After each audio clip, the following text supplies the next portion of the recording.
اے مسلمانوں کان کھول کر سن لو، ہرگز تم جنت کو نہیں پا سکتے یہاں تک کہ تم اپنے اس مال کو اللہ کی رضا کے لیے خرچ کرو جو تمہارے پاس ہے۔ جس مال کو سے تمہیں محبت ہے اس مال کو تم اللہ کی رضا کے لیے خرچ کرو۔ اسلام ایسا مذہب تھوڑی ہے۔ جب یہ آیت اتری اللہ کے نبی نے بیان فرمائی تو نسائی کی حدیث ہے کہ ابو طلحہ انصاری رضی اللہ تعالیٰ عنہ جو ایک دولت مند آدمی تھے، وہ اللہ کے نبی کے پاس آئے اور آ کر کہا کہ یا رسول اللہ، اللہ ہم سے ہمارے مال کے بارے میں فرماتا ہے کہ اگر تم جنت کے طالب ہو تو جو مال سب سے اچھا ہے تم اس کو اللہ کے راہ میں خرچ کر دو۔ یا رسول اللہ، میرا سب سے بہترین مال فلانی زمین ہے، میں آپ کو گواہ بناتا ہوں کہ میں اس کو اللہ کے لیے وقف کرتا ہوں۔ یہ حدیث موجود ہے نسائی کے اندر۔ مذہب اور کس چیز کا نام ہے؟ جو اللہ نے فرمایا وہ مذہب ہے، جو رسول اللہ نے فرمایا وہ مذہب ہے۔ مجھے حیرت ہے کہ مودی جی ہمارے مذہب کے بارے میں فیصلہ کرتے ہیں کہ وقف کے اندر، وقف کا ذکر دستور کے اندر۔ ارے بابا، دستور کے اندر مذہب اسلام کو، ہر اقلیت کو اپنا مذہب قبول کرنے کا اختیار آزادی کے ساتھ ہے۔ یہ ہمارا مذہب ہے، وقف ہمارا مذہب ہے۔ اللہ نے فرمایا، رسول اللہ نے فرمایا۔ حدیث کے اندر آتا ہے کہ جب انسان مر جاتا ہے، یہ مسلم کی حدیث ہے، اذا مات الانسان انقطع عمله عنہ۔ جب آدمی مر گیا اب اس کے اندر کام کرنے کی طاقت بھی نہیں ہے، اب اسے کسی چیز کا ثواب ملتا تھا، نماز پڑھنے کا، روزہ رکھنے کا، نہ نماز پڑھ سکتا ہے نہ روزہ، مگر فرماتے ہیں تین چیزیں ایسی ہیں مرنے کے بعد بھی آدمی قبر میں چلا گیا اسے ثواب ملتا رہتا ہے۔ کیا ہے؟ اس کے اندر پہلی چیز ہے صدقۃ جاریۃ، ایسا صدقہ کر کے جانا کہ جو اس کا ثواب برابر جاری رہے۔ مثال کے طریقے پر کوئی کنواں کھدوا دیا، یہ اللہ کے لیے وقف ہے، 100 سال، 200 سال، 1000 سال اگر اس کنویں سے پیاسا پانی پیے گا اس آدمی کو پہنچے گا جو مر گیا 100 سال پہلے، اس نے بنوایا تھا کنواں۔ اسی لیے مسلم کی روایت ہے اور وہ اس کے شارح امام نووی فرماتے ہیں کہ مراد اس سے وقف ہے۔ یہ قرآن و حدیث میں آپ کو سنا رہا ہوں۔ مجھے حیرت ہے کہ ہندوستان جیسے ملک کا وزیر اعظم ایسی بات کہہ رہا ہے، ارے بابا کیا زکوٰۃ کا ذکر آئے گا دستور کے اندر؟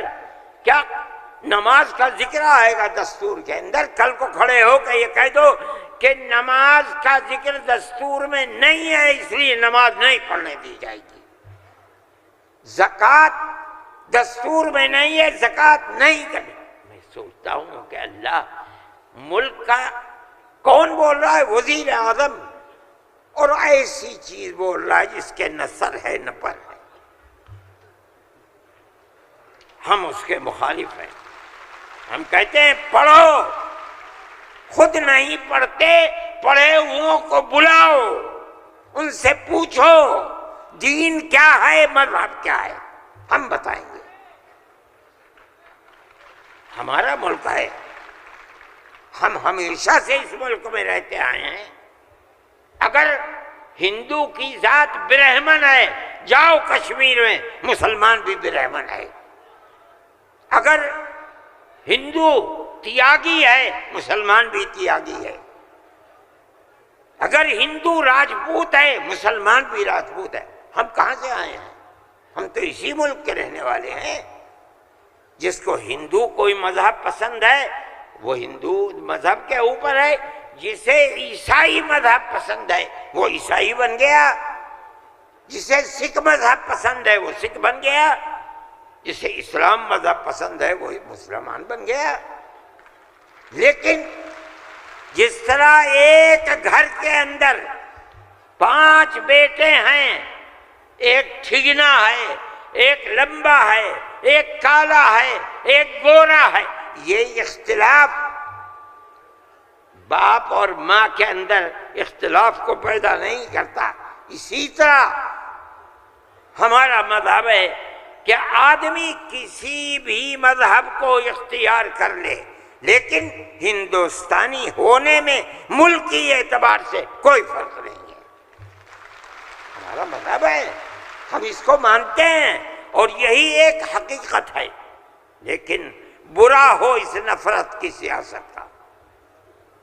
ایک ایسی بات کہہ رہے ہیں جس کے نہ سر ہے نہ پیر ہے، ایسا معلوم ہوتا ہے جیسے ہر مذہب کی ایک ایک جزئی چیز کو دستور میں ہندوستان کے اگر لایا جائے گا تو وہ دستور ہوگا، نہیں لایا جائے گا دستور نہیں ہوگا۔ لیکن میں کہتا ہوں کہ یہ غلط ہے۔ مودی جی کو ایسی کچی بات نہ کہنی چاہیے، لیکن دنیا ہے، ہر بات کو کہتی چلی جا رہی ہے۔ آپ کے برابر میں جب ملک کا پرائم منسٹر یہ باتیں کرتا ہے جس سے مسلمانوں کے خلاف نفرت ظاہر ہوتی ہے، ملک کا ہوم منسٹر ایسی باتیں کرتا ہے تو دوسرے کیوں نہ کریں گے؟ آپ نے دیکھا جھارکھنڈ کے اندر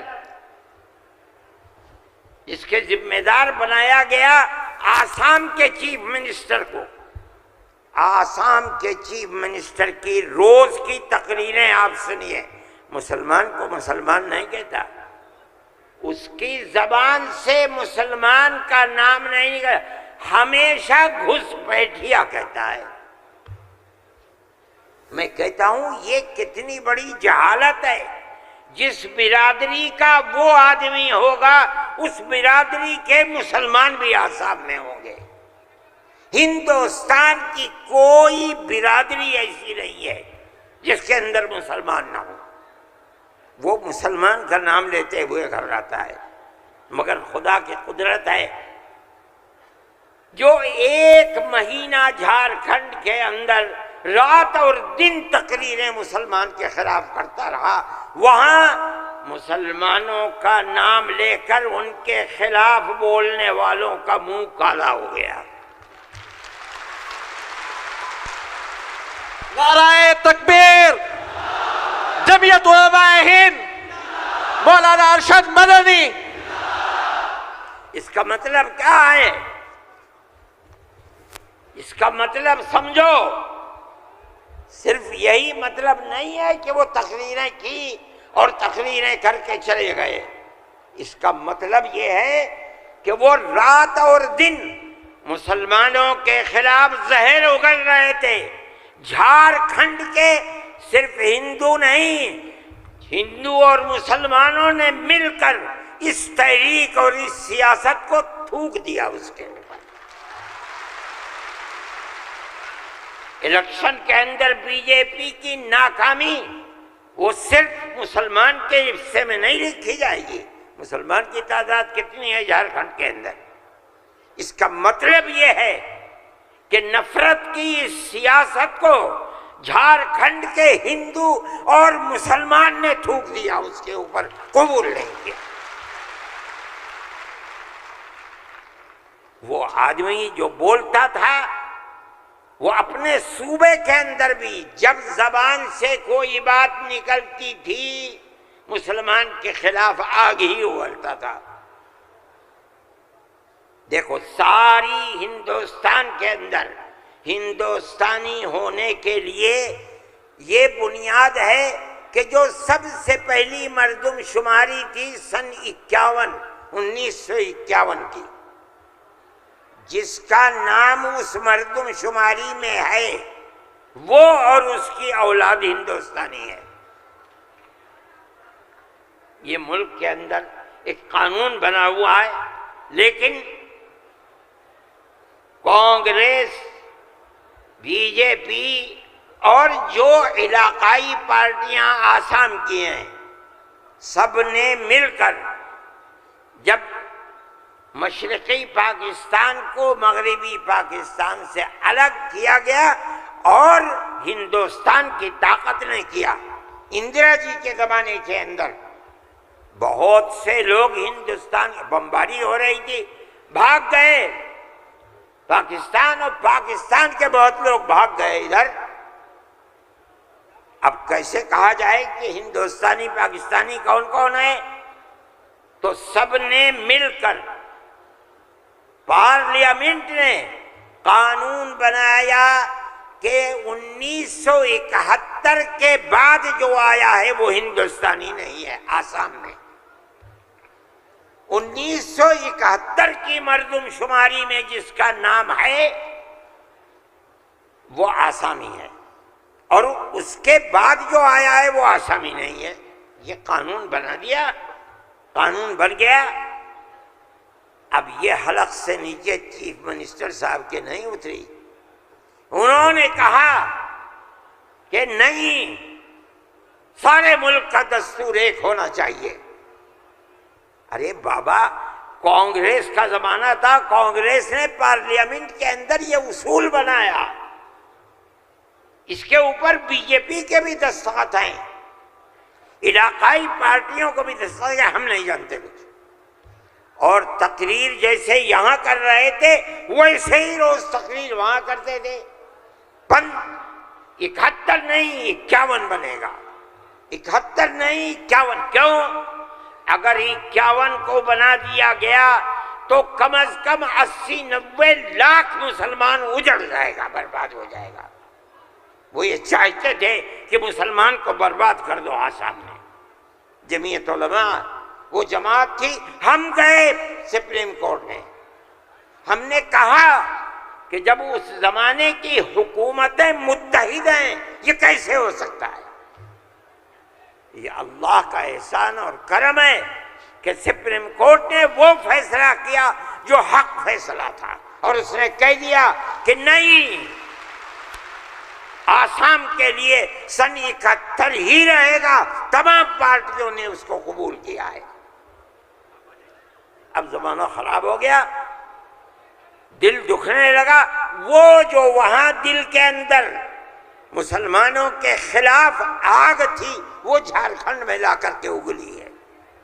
اللہ نے یہاں بھی منہ کالا کر دیا۔ میرے بھائی، جمعیت علماء کا یہ کام ہے۔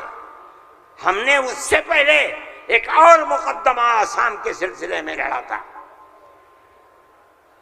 جب لڑکی اپنے شوہر کے ساتھ کسی دوسرے شہر میں پہنچی، یہ لڑکی کہاں سے آئی؟ جو وہاں کا پردھان تھا وہ سرٹیفکیٹ دیتا تھا کہ یہ لڑکی فلاں کی ہے، باپ اس کا فلاں جگہ ہے، لڑکی یہاں رہتی ہے۔ اسی سرٹیفکیٹ کی بنیاد پر اسے آسامی کہا جاتا تھا۔ اس طرح کی لڑکیاں ہندوؤں میں 24 لاکھ اور مسلمانوں کے اندر 27 لاکھ تھی۔ وہاں کی فرقہ پرست طاقت کہتی تھی کہ یہ پردھان کا سرٹیفکیٹ کوئی معنی نہیں رکھتا۔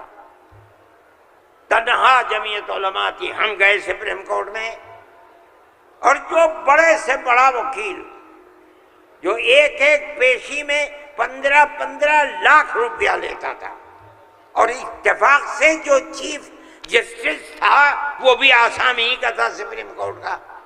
مجھے تو بہت خطرہ تھا، ان کا ہوگا کیا؟ 47 لاکھ عورتیں ہیں اور ان کے بچے اگر لگا لو 1.5 کروڑ، یہ کہاں جا کے بھیک مانگیں گے؟ نہ کوئی مکان خرید سکتے ہیں، نہ جائیداد خرید سکتے ہیں، نہ ان کے بچے پڑھ سکتے ہیں، یہ کیا کریں گے؟ اللہ کی قدرت کا کرشمہ ہے کہ اس کے اندر بھی جمعیت علماء کو ایسی کامیابی ہوئی کہ مسئلہ ختم ہو گیا۔ 47 لاکھ ہندو مسلمان جینے کا حق انہیں مل گیا۔ ایک چیز ہے، جمعیت علماء ہندو مسلم کی بات نہیں کرتی، ہمیں اس سے کوئی مطلب نہیں۔ جمعیت ہم علماء تو یہ ہند کہتے ہیں مولانا ارشد مدنی نعرہ تکبیر، مولانا ارشد مدنی قدم بڑھاؤ، جمعیت علماء ہند۔ ہم یہ کہتے ہیں کہ ہم ہر ایک کے لیے کام کرتے ہیں۔ جمعیت علماء کا یہ کردار ہے۔ ابھی آپ کے سامنے بلڈوزر کی تحریک آئی، ہم نے یہ دیکھا کہ چیز دن بدن بڑھتی جا رہی ہے، اور اس آگ کے اندر یہ نہیں کہا جا سکتا کہ 100% مسلمان ہے، لیکن 95% مسلمانوں کے گھر گرائے جا رہے ہیں۔ سارے ہندوستان میں جمعیت علماء ہند سپریم کورٹ میں گئی اور ہم نے جا کر کے یہ بات رکھی، تحریک چلتی رہی، ہم نے یہ بات کہی کہ یہ کیسے ہو سکتا ہے؟ جس گھر کو ماں باپ نے بنایا، اس گھر کے اندر ایک لڑکے نے کوئی کام ایسا کر دیا کہ جو کام گورنمنٹ کے خلاف ہے، آپ کی سیاست کے خلاف ہے، آپ اس مکان کو بلڈوزر چلا کر گرا دیں، وہ ماں باپ کہاں جائیں گے بوڑھے؟ اس کی بیوی بچے کہاں جائیں گے؟ اس کی بہن بھائی کہاں جائیں گی؟ اس کی اولاد کہاں جائے گی؟ بھئی آپ اس کو پکڑ کر کے جیل میں ڈالیے، یہ اپنی زندگی کو صاف دکھلانے کے لیے مقدمہ لڑے گا، آپ اس کے گھر کو کیسے گرا سکتے ہیں؟ مگر یہ بات کسی کی سمجھ میں نہیں آتی تھی۔ ہم اللہ کا شکر ادا کرتے ہیں کہ ہماری اس آواز کو اللہ نے قبول فرمایا، اور اس طرح قبول فرمایا کہ اب کون مائی کا لال ہے؟ ذرا گھر کا توڑ کے تو دکھلائے۔ نعرہ تکبیر، جمعیت علماء ہند، مولانا ارشد مدنی۔ میرے بھائی، یہ فیصلہ دینے والے مسلمان نہیں تھے، مدرسے کے پڑھے ہوئے نہیں تھے، یہ وکیل جو سپریم کورٹ سے لڑ رہے تھے مدرسوں کے پڑھے ہوئے نہیں تھے، ہندو تھے۔ اس کا مطلب ہے کہ ملک کے اندر آج بھی لاکھوں نہیں کروڑوں ہندو ہیں جو مذہب سے اوپر اٹھ کر دکھ سکھ میں ایک دوسرے کے ساتھ شریک رہنا چاہتے ہیں۔ ہم اپنی 1400 سالہ اسی تاریخ کو زندہ کرنا چاہتے ہیں، زندہ رکھنا چاہتے ہیں۔ جمعیت علماء اس کے لیے کھڑی ہوئی ہے۔ ہم ہر جگہ جاتے ہیں، اس کو نہیں دیکھتے کہ کون ابو حنیفہ کا ماننے والا ہے، کون آدمی اہل حدیث ہے، کون غیر مقلد ہے، کون جماعت اسلامیہ، کون ہندو ہے، کون مسلمان ہے، ہم نہیں دیکھتے۔